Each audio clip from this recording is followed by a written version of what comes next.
Dans cette vidéo, je vais te parler de mes outils de montage. J'ai déjà fait une vidéo sur la tablette, puisque j'utilise une tablette graphique et non pas une souris. Et donc, je t'encourage à aller voir cette vidéo, aller dans le i en haut. Et sinon, tu peux regarder cette vidéo où je te parle de mes accessoires, de mes outils de montage.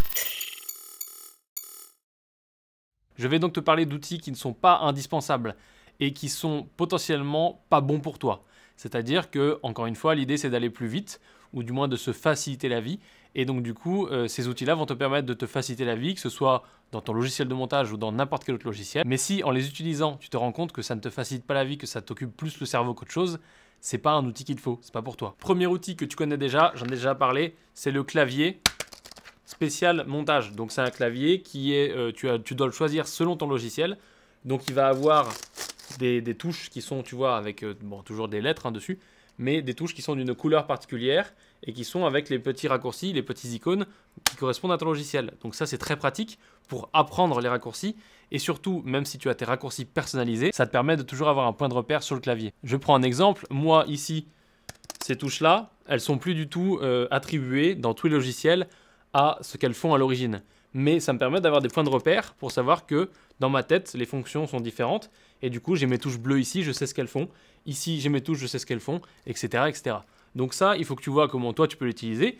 Et il faut que tu vois si tu as un logiciel de prédilection sur lequel tu vas prendre le clavier personnel, le clavier spécial. Et il faut que tu vois si tu as un logiciel de prédilection sur lequel tu vas prendre le clavier pour qu'il corresponde exactement à ton logiciel. Et si, comme moi, tu ne veux pas changer de clavier, que tu veux garder ton clavier d'origine, moi, par exemple, j'adore le clavier Apple, le clavier aluminium filaire. Donc, du coup, j'ai pas vraiment envie de changer. Donc, j'utilise pas tout le temps celui-là. Et à la place, j'ai tout simplement un skin. Un skin, c'est ça. C'est tout simplement une bande de silicone tu mets sur ton clavier. Donc là, c'est pour le clavier aluminium d'Apple. Il y en a aussi pour les portables, les ordinateurs portables. Et c'est très pratique parce que du coup, en plus, tu peux le laver, c'est lavable, c'est pratique. Voilà, tu recouvres ton clavier et quand on en as plus besoin, hop, tu l'enlèves et tu as un clavier comme d'habitude tout à fait normal. Donc le clavier, accessoire assez commun. Maintenant, passons à le chat. Qu'est-ce que tu fais? C'est pas un accessoire de montage. Cet accessoire un peu moins commun, c'est un clavier. Non, alors c'est un clavier spécial qui te permet de faire des macros. C'est-à-dire qu'il est programmable, il a des touches très agréables. Très agréable, des touches mécaniques, tu choisis tes touches, tu choisis, alors si t'es gamer c'est génial. Voilà, c'est vraiment un petit truc que tu branches en aluminium, il est vraiment plutôt beau gosse. Et en gros, ça te permet sur ces 8 touches, il y a 8 touches, de programmer tout ce que tu veux comme combinaison de touches. Donc par exemple, si tu fais beaucoup de copier-coller, tu peux programmer copier-coller, donc CTRL-C ou pomme-C, du coup tu le programmes sur une seule touche, comme ça tu n'as pas besoin de faire une combinaison de touches.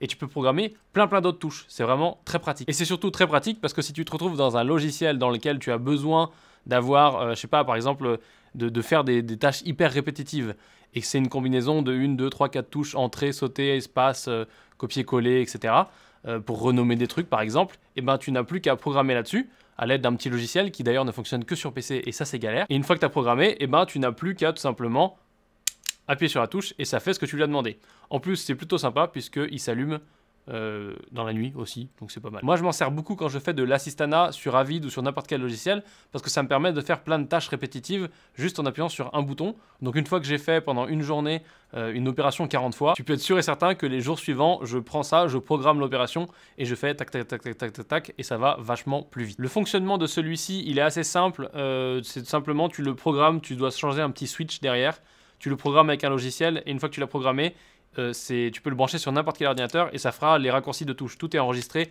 là-dedans. Donc ça, c'est pratique. Maintenant, c'est un peu galère parce que si tu as un Mac, par exemple, tu peux pas le programmer sur Mac, tu peux le programmer que sur PC. Mais après, tu peux l'utiliser sur PC, Mac, n'importe quoi. Donc voilà, c'est un petit peu plus chiant à programmer et ça coûte pas super cher, ça coûte 45 €. Donc c'est pas super cher pour vraiment te simplifier la vie. Et après, tu peux même faire, je sais pas, mettre d'autres raccourcis comme tes mails ou n'importe quoi. Et maintenant, la version adulte. La version beaucoup plus grosse taille. Celui-ci, tu vois, il coûte beaucoup plus cher. Et d'ailleurs, il y en a qui sont disponibles avec moins de touches. Des plus petits, il y en a, c'est juste une barre. Bref, cette marque est vraiment pas mal. C'est X-Keys. X-Keys, ça, ouais, X-Keys. Et du coup, pareil, ça se branche en USB. C'est filaire, ça se branche en USB. C'est programmable. Tu peux mettre les touches où tu veux. C'est-à-dire que tu pourrais mettre une seule touche au mieux si tu veux. Tu peux mettre des gros boutons. Tu peux faire plein de choses. Et c'est le même concept. Tu peux voir que moi, j'ai programmé pas mal de trucs. Il y a beaucoup de touches vides. Et là, j'ai séparé avec un rang noir, ça je peux les enlever, je peux mettre des boutons à la place.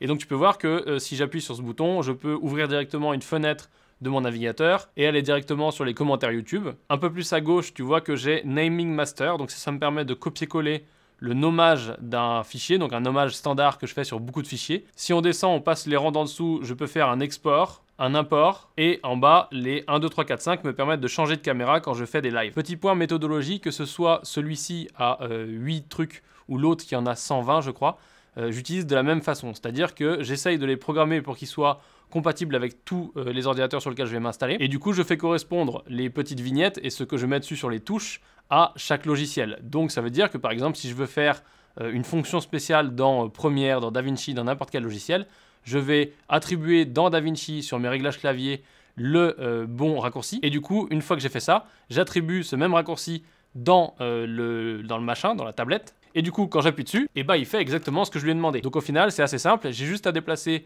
mon preset, si tu veux, de clavier, mon enregistrement de clavier, et à déplacer ça avec moi. Et donc du coup, ça marche de partout, tout le temps. C'est génial. Et à titre informatif, là-dessus, il y a 80 petites touches.